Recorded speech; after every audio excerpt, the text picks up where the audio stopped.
예상하셨던 예산에 비해서 1.5배에서 2배. 그런 도면이 없으신 분들이 많으세요. 면적이 어느 정도 되는지는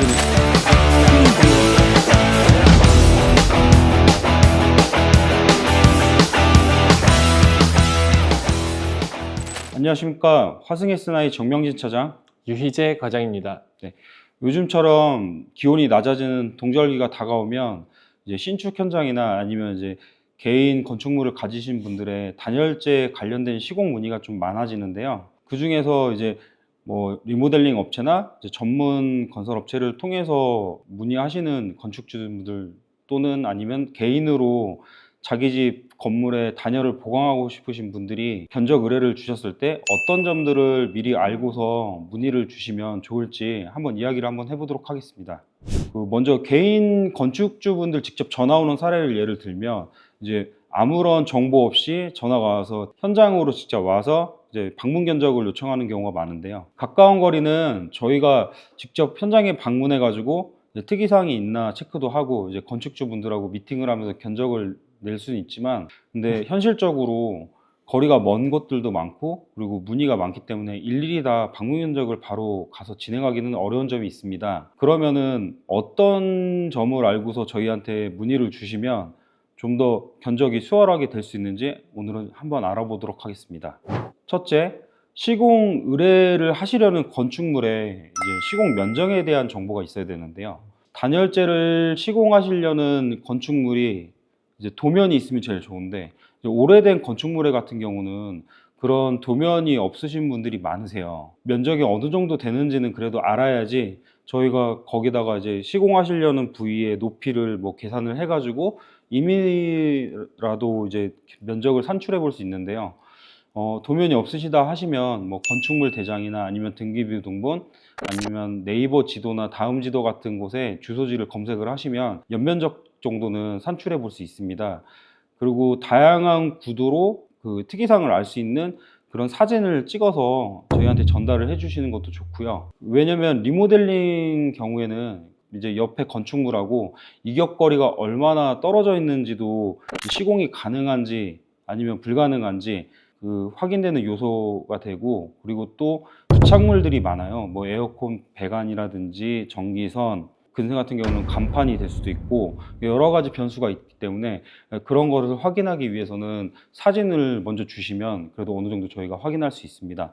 뭐 지금 말씀드린 거는 이제 직접 발품파라 알아보시려는 건축주 분들이 준비해야 될 정보를 말씀드렸는데, 이제 신축 같은 경우는 어떤 사전에 정보가 있으면 좋은지 한번.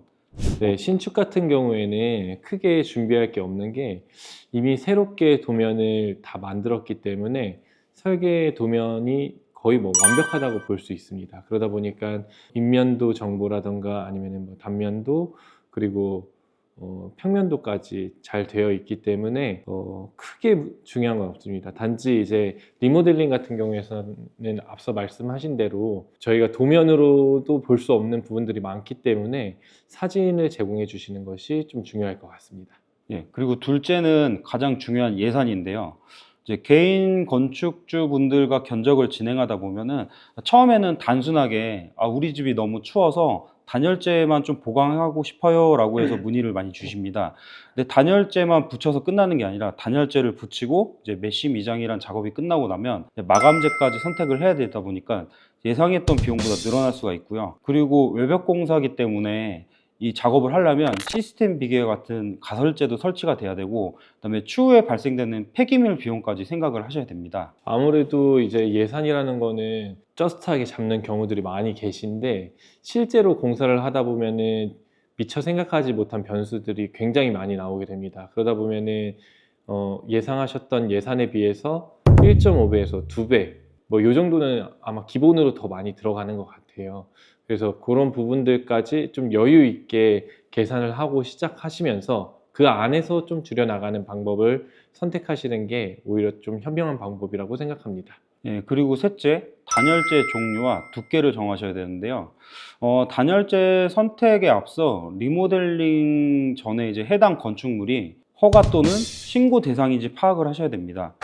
기본적으로 허가 대상 같은 경우에는 현행 법규상의 열 관리율에 맞춰서 단열재를 선택하셔야 되고, 그리고 중불연에 대한 법규도 적용하셔가지고 진행을 하셔야 되는 그런 부분이 있다 보니까 단열재가 조금 더 중요한 부분이 되고요. 신고 대상인 경우 같은 경우에는 법에 꼭 맞춰야 되는 부분은 아니기 때문에 조금 더 자유롭게 단열재의 종류 그리고 두께를 산정할 수 있을 것 같습니다. 네, 넷째 이제 마감재 종류 정하기인데요. 단열재 시공 및 메쉬 미장 작업이 완료된 후에는 앞서 말씀드렸듯이 이제 마감재라는 작업으로 이제 마지막 옷을 입혀주는 작업을 해야 되는데, 마감재 종류가 되게 종류가 알아보면 많습니다. 뭐 벽돌 타일, 아니면 뭐 페인트, 아니면 스타코 마감, 아니면 뭐 세라믹 사이딩 등 되게 수많은 자재들이 있는데요. 그 여러 마감재 중에 어떤 마감재로 좀 정할지 미리 좀 고민해 보시는 게 단열재 선택에도 도움이 됩니다.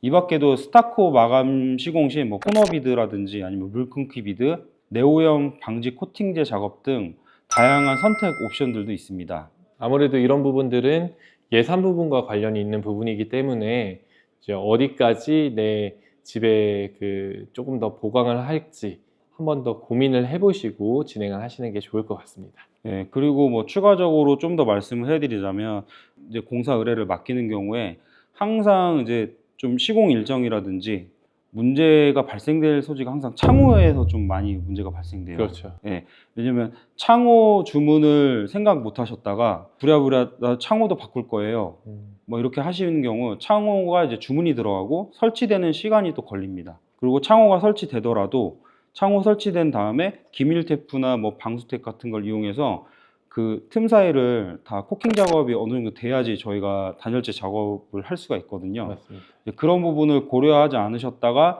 이제 나중에 예상했던 시공 시간보다 좀 공기가 더 지연된다던가 뭐 그런 문제가 가끔 발생되거든요. 아무래도 저희가 외단열의 마지막 시공 공정이기 때문에 그 전에 있었던 공정인 창호와 좀 겹치는 경우들이 많이 있습니다. 창호의 어떤 일정이 저희의 일정과 굉장히 이제 밀접하게 관련이 있고, 공정에 대한 순서에 따라서 저희의 공정이 조금 밀릴 수 있는데, 이것까지 고려해서 저희 일정을 잡아야만 그 건축주분들께서 원하시는 일정에 딱 맞춰가지고 저희가 들어갈 수 있게 됩니다. 최대한 저희가 간단하게 말씀드리다 보니까 자세한 정보 전달은 안 된 것 같은데요. 건축사나 리모델링 전문 업체를 통하지 않고 저렴한 비용으로 최대한의 결과를 보시려면 그만큼 정보 수집도 많이 하셔야 되고 발품을 많이 파셔야지 후회 없는 선택을 하실 수 있으실 겁니다. 하지만 저희 화승 SNI하고 함께 하신다면 친절히 저희가 도와드리도록 하겠습니다. 감사합니다.